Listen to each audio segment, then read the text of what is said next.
Hello and welcome to another episode of the DVD Graveyard. Thanksgiving is fast approaching. I believe we're about, exactly 1 week away as of me recording this. So, that's a time for, family, family, home sweet home, all that crap. So I figured that's a line from this movie, what better way to celebrate than to talk about The Stepfather from 1987. Now, this is a movie I've been wanting to talk about for a little while. This is one that I remember my dad always used to talk about this movie whenever I was a kid. And I remember bits and pieces of seeing the sequels, but I don't really ever remember. I never remembered much about the first one. So I actually picked it up just fairly recently, within the past couple of months, and sat down to watch it again. And it kind of came back to me. I remembered a lot more of it than I thought I did. But it was definitely a lot more, what's the word for it? It wasn't, I remembered it as being just a very typical slasher. Because I remember when the remake came out in, I think, 2009, either 2007 or 2009, somewhere around in that area. I remember when that came out. And I remember being, the Stepfather. I remember watching this with my dad and blah blah blah, and I remember not really caring for that remake too much. And going back, and like I said, I remember this being much more of your typical kind of 80s slasher.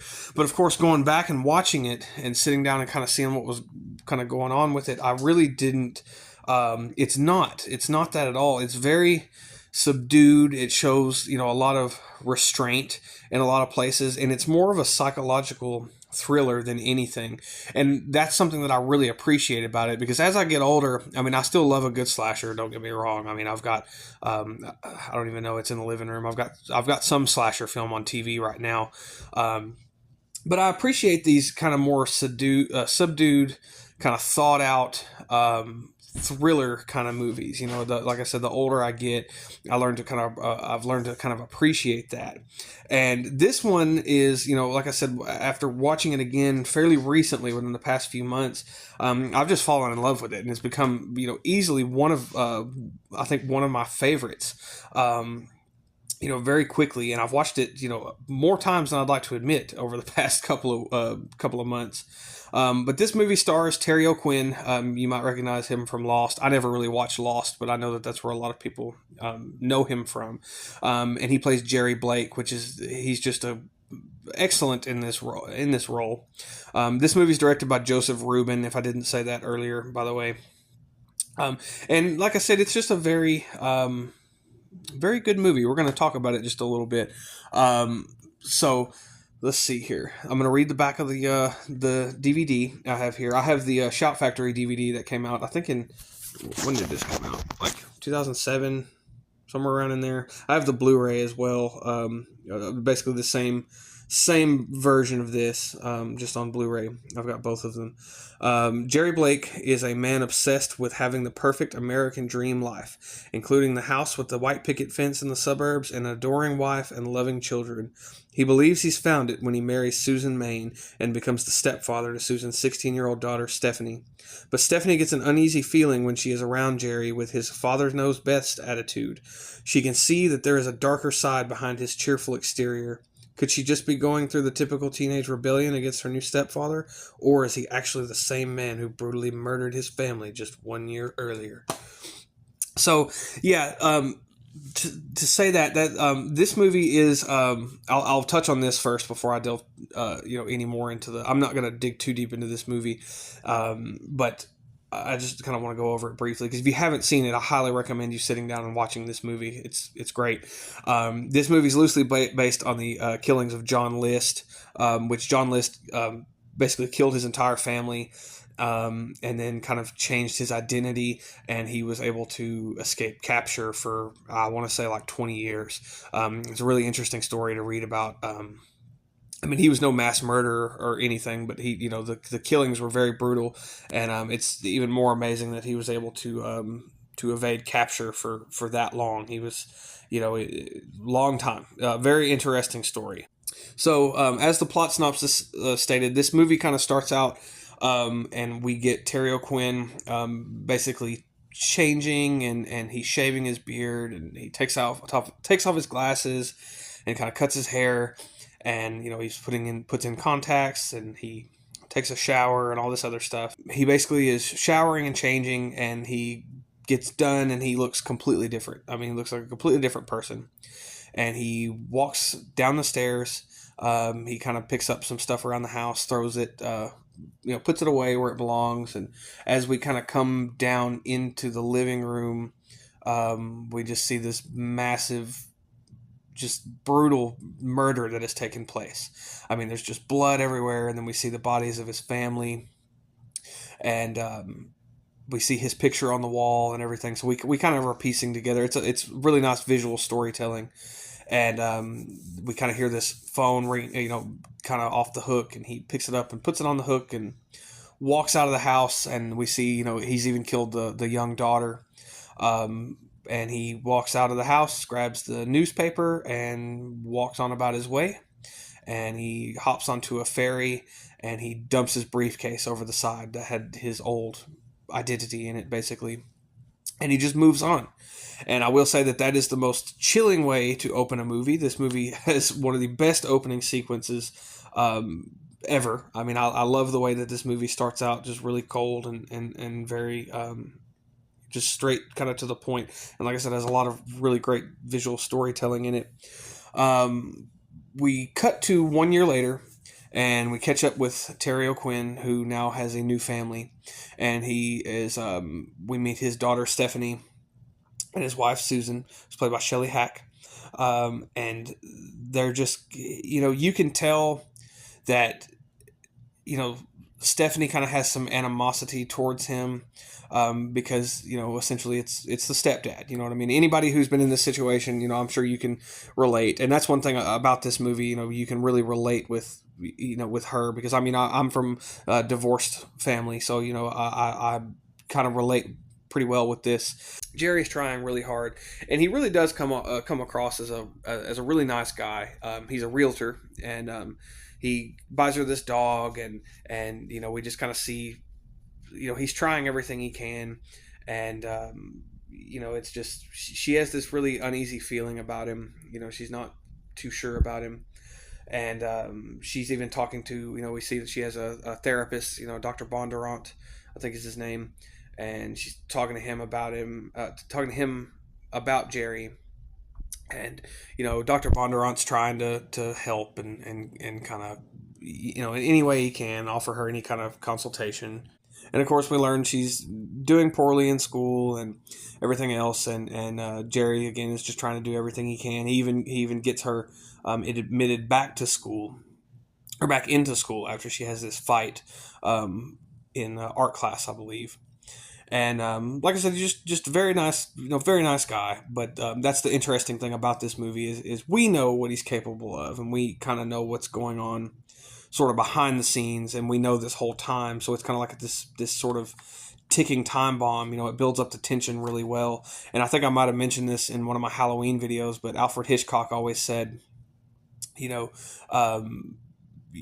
tension is basically, it's, you could have two people sitting at a table and a bomb explodes. And of course that's a shock, but it happens and it's over. But you could have the audience see that there's a bomb under the table, and you don't know when it's going to go off, and then you see the two people sit down at the table who have no idea that it's there. That's tension. And this movie does that so well, because the whole time that's kind of what's coming. Like you're just kind of waiting to see when he's going to go off, when he's going to explode, what's going to happen. So I applaud this movie for that, and it really kind of takes a while to kind of get going, and the whole time, like Jerry is just this all-American dad. He's wants to have the perfect family and blah blah blah and all this. He's basically Ward Cleaver. He's just this perfect all-American dad, and wants to have the perfect all-American family, and it really kind of comes out when they're having this barbecue, and somebody there's this. I should probably mention this. There's this man who knew them in the previous family. I don't remember if he was related to them or what. I don't even remember the guy's name off the top of my head, but he prints out a report in the newspaper, about the killings that occurred, a year ago with Jerry, whose previous name I do not recall. And he prints this story, and they're all kind of talking about it. And of course, Jerry's just, oh my God, that's awful. That's awful. How could anyone do something like this? And he kind of just, he just kind of shrugs it off and acts like he, acts like he has nothing to do with it. And then, of course, during this whole party that they're having, Stephanie is sent down into the basement to get some ice cream. And then when Jerry goes down there, he's unaware that she's there. He has this just meltdown, and he starts freaking out, and he's slamming shit and throwing shit around, and he's, we got to have some order in this house. We just need a little bit of order, and he's losing his mind, and he's going crazy. And that is just one. I think that's the first meltdown that we see him have in this movie. He has a few. And he's really intense. I mean, Terry O'Quinn, like I said, he's a very, very nice guy. When you just see him being Jerry Blake, but when you see him be the stepfather, I guess character or the killer side of him, he's very terrifying. I mean, very intimidating, very crazy. He's throwing shit around. He's how no one hears him in this basement usually, where he's doing all of his woodwork and stuff in his little meltdown room. How nobody hears him, I don't know. But anyway, Stephanie kind of catches him, and he's telling her, oh honey, you know how it is, having to smile all the time and be friendly all the time. Sometimes you just got to let off a little steam, which again is understandable. That's also kind of relatable. I see how he kind of pulls that off. Well, Stephanie kind of catches wind of this person that's killed the family, and she decides to get a picture. That they if she writes to this newspaper, they will send a picture of the man, what he looked like at the time. So she does, and of course one day Jerry comes home, and he kind of opens the mail, and he sees this picture of himself, and he has another meltdown. He kind of freaks out because he knows stuff is starting to kind of crumble around him. And that's one thing I really like about this movie is we really kind of we see him with in the midst of being this family man, but we also see that it's starting to become, because they don't really tell you how many times he's done this. I mean, you by how calculating he is and how meticulous he is, you get the idea that he's done this many, many, many, many times. So I like that we're kind of getting to the point where he's starting to sort of not be able to keep all of his shit together. Like there's this one scene where there's this little girl, and he's pushing her in a swing, and he's telling her about his daughter Stephanie, and then he slips up, and he says, yeah, my daughter Jill, I remember when she was in third grade, blah blah blah. And the little girl's, oh, I thought you said her name was Stephanie. And he's like, oh yeah, of course, Stephanie, my bad.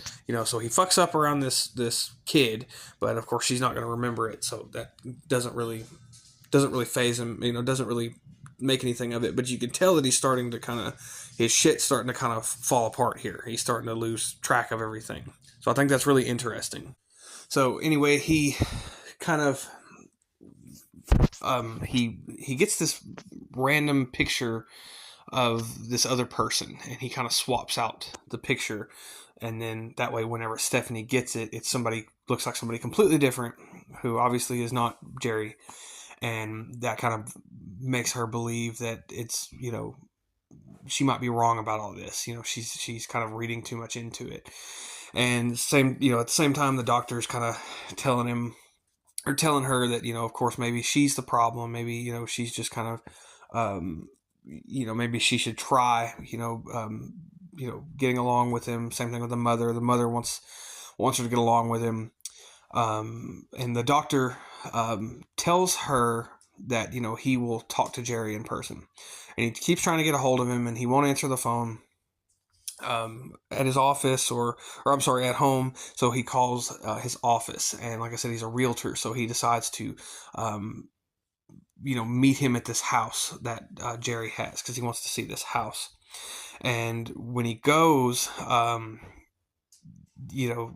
this is where Jerry really kind of, again, he's so meticulous, and he's very thorough, and he basically, as he's talking to Dr. Bondurant, Stephanie's psychiatrist, he he starts kind of questioning him, and Jerry pokes a few holes in his story, and he's, are you interested in the house, or are you interested in me, and I guess he thinks he's a cop or something, and the guy's just asking one too many questions. So Jerry, that's where we get that line I said at the beginning, where he's, this house is for a family, home sweet home and all that crap, and he cracks him over the head with this 2x4, and it's such a brutal kill, and it's very effective. And like I said, it's one of the few kills we get in this movie. I mean, there's really not a lot. This is not again, to reiterate, this is not a slasher film. This is definitely a thriller, and what few instances of violence that we do get in this movie, may be very subdued, but they're very effective. And he kills this guy. He wraps him up in this tarp that's laying on the in the floor of this house, I guess, where they've been remodeling and painting and stuff. And he wraps him up, and he puts him in his car, and he drives the car off a cliff, and the car explodes, and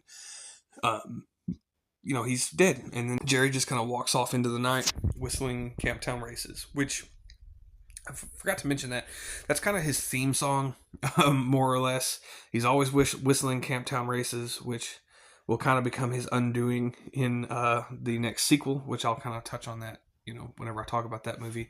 So he kills him, and he breaks the news to Stephanie, who is heartbroken because she was, she loves Dr. Bondurant, even though it was her psychiatrist, she was very close with him. And so that kind of brings them sort of closer together, and especially now that she's realizing that, maybe I am wrong about him. Maybe I should give him a chance. So they start to kind of get a little bit closer, and so around this time, they're actually starting to sort of act like a family. Like she's really starting to treat him as her father. And it's very touching. It's very wholesome. Like I said, Terry O'Quinn plays a really great father figure. He's great in this whole movie, and she kind of has this love interest with this boy in her class, that we kind of established earlier in the movie. And one night he is driving her home, and he kisses her goodnight on the porch. And Terry O'Quinn, being the kind of all-American dad, he's not about this. He's freaks out, and he opens the door, and he's he was trying to rape her on this porch, and blah blah blah, and he was just going off. He's losing his damn mind. And the mother is even kind of on Stephanie's side. She's like, I've known him longer than I've known you. What is the problem? Like what's the deal? And so that kind of drives a wedge between all of them. And Terry O'Quinn, I guess, at this point in time decides, he's like, well, I guess it's over. I guess this is about the time. And of course, the other guy from the other family, I really wish I could remember his name. I want to say it's Tim. I can't remember off the top of my head. But basically, he's kind of getting more hot on Jerry's trail, and he's kind of tracked him down to this town, and he has a list of names, and he's kind of going just door to door trying to find Jerry. So we see that Jerry goes to his job, and he quits. He moves on about his way, and he goes, he takes a ferry, goes to another town, completely changes his identity in this bathroom on this boat, which is such a great scene. And again, he's so meticulous and so creepy, and it's great how he can almost completely change his identity. And I love that we get to see this kind of occur. We get to see him kind of setting up his next role, and he's looking for, his next job, which he finds a job in insurance, and literally walks in the door and gets the job like the same day, which is funny. That's never happened to me in my life, but he goes and he gets a new job. His wife, and he gets a new name, Bill Hodgkins, I think is the new name. And so his wife calls his work, and they tell her that, and this has been a few days prior. And at this point, by the way, it's been after Thanksgiving. That's another reason why I wanted to cover this movie, is because this isn't a Thanksgiving movie, but again, it's kind of a movie about family, and it does have one scene on Thanksgiving. So I decided to talk about this one, for Thanksgiving this year. Um, anyway, she calls his office, and the office says that he is quit. He's quit there, I think, 5 days prior. Basically hasn't been there in a week. And he comes home, and she's like, where have you been? Because of course he's been out trying to set up his new life. And again, stuff's kind of starting to fall apart. He's unable to kind of keep his shit together at this point. And she's like, well, maybe they just got your name wrong, because he's like, that new receptionist, I'm going to get her fired. How could she make such a stupid mistake? I've been there every day. Where else would I be? I'm not lying to you, and just going on this long rant. And she's like, well, maybe they just got your name wrong. And he's like, what's wrong to get about, or what's so hard for Hodgkins, and she's like, Hodgkins, what do you? And then we get this great scene. I love this whole part, because again, you see everything, basically things are starting to build up too much, and the lies are starting to run together on him, and he can't keep it straight. And he's, Hodgkins, and he has the great line, which is on the cover of this DVD. He says, "Who am I here?" And it's just this great. I love it. It's awesome. And she says, "Jerry," and he's like, "Oh, right, Jerry, of course." And then he turns around and smacks her in the face with the phone. I mean, and he just like cracks it over her face. It's such a painful, you really feel that when that happens. And she falls down into the basement. And then the family dog kind of comes in there. And for a split second, you think that he's going to kill the dog. You're kind of, I was getting a little, I was like, oh God, is he really going to, he would have killed the dog. But, of course, at that time, Stephanie comes home, and she kind of goes upstairs to take a shower. And about this time, that's whenever, like I said, I think the guy's name is Tim. I could be wrong. But the guy is on to him now. He's pinned Jerry down. So he comes to the Blake house, and he opens the door. And, of course, as soon as Jerry sees him, he's like, "Tim, how the hell are you? Haven't seen you in a long time, blah, blah, blah." Just got this fake, his fake, persona kind of comes back across his face. And, Tim is like, "There's blood on your face." And then he reaches up to wipe the blood off, and he's holding a knife. And at that time, he kind of fumbles and tries to pull this gun out of his pocket, and he's too late. Jerry stabs him. And kills him right there. Stabs him brutally. It's another kill that you really feel it, And the guy hits the ground, and I love whenever, he steps over him. He's like, "Next time, call before you stop by." It's a great little one-liner. And he goes upstairs, and he's Stephanie's in the bathroom. He kind of confronts her, and she runs and locks herself back in the bathroom, and he's pounding on the door, brutal. He's knocking cracks in the door with this knife handle. And he eventually, there's this mirror on the other side of the door, and this is a really, really cool shot where he finally busts through the glass. He busts through this mirror through the other side of the door. And Stephanie picks up a piece of this glass and stabs him in the arm. And they have a little bit of a chase kind of around the house. And she chases him up into the attic. And this part kind of threw me off whenever I first saw this, because she runs into this closet, and she climbs up in the top of the closet. And I was like, what the hell is she doing? Like, she's just going to trap herself. But then, of course, you see they go into the attic. They have this big, massive, it's not huge. This I'm trying to refrain from talking about Black Christmas, okay, because I talk about that movie a lot. But it's this Black Christmas style attic. It's this big open attic. And they go up there, and he's chasing her. He ends up falling through the ceiling. And then he falls back into the bathroom, and they're on these stairs. And Susan shoots Jerry a few times. And he's still coming after Stephanie. He's still coming up the stairs after her. And Stephanie finally stabs him in the chest. and he stands up, and his last words are, I love you, and then he falls back, falls all the way down the stairs, and falls into this railing and cracks it and breaks it off the wall. So Jerry has died. I'm air quotes on that. Jerry has died. He hasn't, but anyway, we'll get to that another time. So we cut to this other scene, and I love the way they end this movie because earlier in the film, when they really started bonding, Jerry had been working on this birdhouse pretty much the whole movie because, again, he's the kind of all-American dad. And the final shot is of Stephanie cutting this birdhouse down, and it falls over into the yard, and signifying that was kind of the last piece of him that was around there. And they kind of walk back into the house, her and her mother, and we fade and we get the credits. And that is The Stepfather from 1987. Like I said, this is a really, I cannot speak highly enough of this movie. It's very, very good. If you have not seen it, I highly recommend it. This one thing I should have mentioned earlier, I talked about how Camptown Racist is basically his theme song. He whistles it all the time. The music in this movie is really, really good, and it works. It almost has like a family sitcom type of vibe to it at times, but also really eerie and really creepy.